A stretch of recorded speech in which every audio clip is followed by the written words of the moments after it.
Welcome to Dice Control Dojo. I'm Phil, and I practice every day and hope we can all get better at the casino. Today, we're talking about specific details about my grip. And just remember, we're going to go over the three-fingered grip, the other grips that are optional out there, how you practice the three-finger grip, and how your coaching and mentoring can help make sure that your grip is okay. So there are many other grips out there. My three-fingered grip is always the same. And it is making sure that we're creating an even ledge below the dice, that my pressure of my thumb is relaxed. And I changed this grip. I had a different grip about 5 years ago, and through a seminar coaching, we talked a lot about my two-fingered grip like this and the differences from the three-fingered. And seriously, the surface area of this two-fingered grip, which I've talked about in earlier videos, if my pressure on my middle finger or my thumb is just a little bit off, or I'm not centered, then it was going to the left or the right. They were separating like this. They would separate like this before I threw them. And I just realized if I really concentrated on the three-fingered grip, that a lot of the people that I go to seminars with use, and I concentrated on that, then I thought that I'd be able to get a better consistent throw. And I feel I have a consistent throw. So that's why I use the three-fingered grip. I like the thoughts of the ledge that it's resting on, and making sure that the ledge is there, and then I'm nice and relaxed, so that it makes it easier for me to have consistency. And also, I can recognize where there's a problem. Now, what's the bad part about the three-fingered grip is that the grip, each finger may be independent, and it may cause more issues. That's why you have this practice, because if you can recognize where the grip is off a little bit, and in future videos, I'll show you when maybe this finger's up a little bit more, maybe the middle finger's back, maybe the end is off, maybe it's off in an angle and it's not straight on. We'll discuss what type of throw happens when you see that, and then hopefully you can correct it and you can recognize it.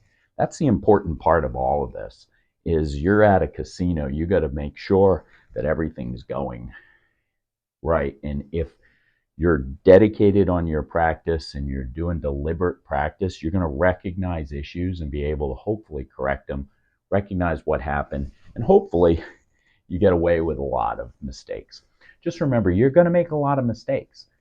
You're just trying to cut down the mistakes. You're trying to cut down the issues. So let's talk about this grip specifically.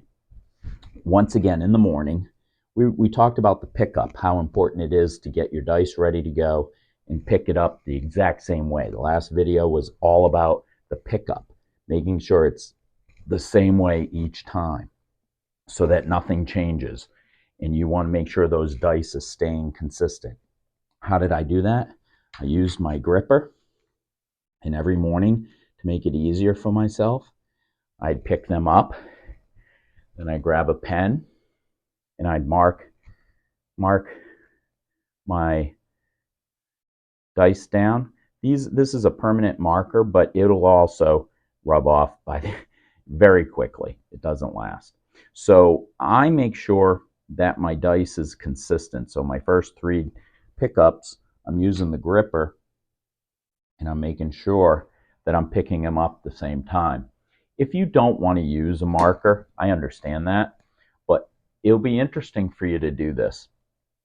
Line up 10 dice, right? Line up 10 dice, and then, pick up the first dice the way you want them picked up, okay? Just pick them up. And with a pen, just mark off like I do. Mark off where those dice is supposed to be. I use a little T here so that the middle part of this is in the middle, and then the end Y there. I also have a little, on my thumb, I just have a little mark there, and that's so that I make sure that I'm deep enough. If I put this down here and I'm forming my circle, that this thumb is in the same position every time. So I mark it down so I make sure that it's steady in the same place every time. So as I said, grab 10 dice. If you don't have a gripper, that's fine. But get your grip the way you want it, and then mark it off with your pen. Now, when you go to make your throws, right? Sit there, grab the next set of dice right before you throw it, get set. Don't look at your dice. Don't look at your dice at all. Just sit here and get them ready to go. And then once they're set, now look down. Now look down and see if you're lined up. All right? See if you're lined up the way you're supposed to be. If you are, that's great. But I'm guaranteeing you, if you don't practice this, that pickup, right, every time, then I think you're going to find on those 10, maybe 3 of them were the same.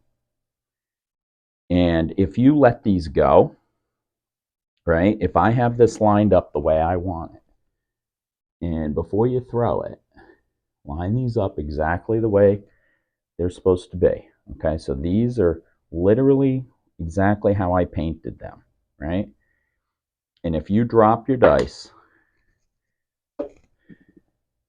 are your fingers perfectly lined up? If you just drop them and see if they're lined up, use a device, use something to see if you're steady across there, because you'll find that they may be off, like they're not off this way or they're off this way. So what happens, right? Say I'm setting, and say I'm off like this, like I'm off with higher. My index finger is a little higher than my back finger. So when I go to throw it, one's gonna spin off. If you notice that one spun a lot and the other didn't spin. They didn't spin together. Not that I was perfectly set on that either, but I'm just trying to show you, make a point, is if you take 10 of these and you consistently grip them and put them up like this, see how many times you're actually gripping them the exact same way. You'll be amazed. I bet you only get 3 out of 10 that are exactly picked up the exact same way every time. So remember, do this blindly. Just grab them the way you want them. Don't look at them. Get them set so your hands and your fingers are ready to throw. Then look at the dice. Take them, right there and say, are they lined up where they are? I guarantee you, that's a hard part of this, is making sure everything's aligned and ready. So you got to practice that. That's why every day I'm practicing that these dice line up the exact same way. So then when I drop them and I get my straight angle, they're straight. They're going to go straight, and then they go straight down this way. So when you're practicing your grip, it's important to make sure that your fingers are exactly aligned and your thumb is where it's supposed to be each time. No matter what grip you're doing, you want to just make sure it's consistent and you're doing it the exact same way.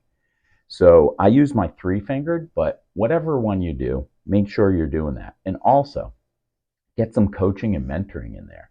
You got to get somebody to look at those grips. Self-mentoring is by using video, but if you're really struggling, take a course and talk to the people about, hey, I'm working on my grip. What do you see? What can I do? How can I improve? So with that, today we talked about the three-fingered grip, why I use it. We talked about a little bit about other grips, but we also talked about how you practice this. And send me feedback, because I guarantee you, the way you've been grabbing and practicing the dice, I bet you don't get 3 out of 10 grip the exact same way. I bet you they're off just a little bit from your marks. And if they're not, good for you. That means that you're doing a great job at making sure you're staying consistent in one of the 4 parts of our throw, the grip. Tomorrow, we're going to talk about conversion. The conversion, I'm going to get into detail on making sure that you're steady and you're ready to go before you throw. So that conversion, which we talked about in an earlier video on how we practice it, this is going to be deep detail on how that works. So stay tuned for tomorrow.